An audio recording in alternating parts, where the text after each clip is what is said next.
Welcome to the Visual Fractions YouTube channel. Today, we're going to show you how to convert cups to liters.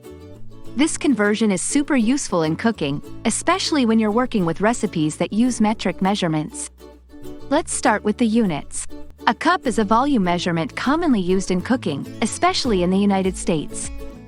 A liter, on the other hand, is a metric unit of volume and is used widely around the world. Here's the key point to remember.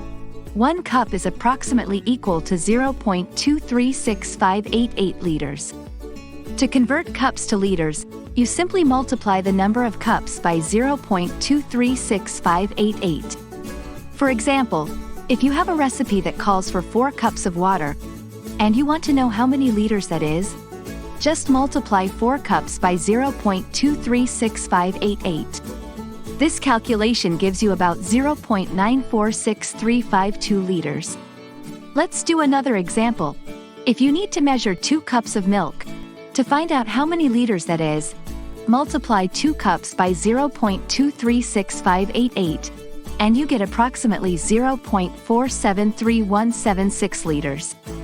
And there you have it. Just remember, 1 cup equals about 0.236588 liters. With this simple conversion, you can easily switch between cups and liters, ensuring your measurements are accurate for any cooking or baking project.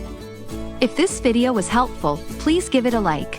And for more practical conversion guides and math tips, don't forget to subscribe to Visual Fractions. Thanks for watching, and we'll see you in the next tutorial.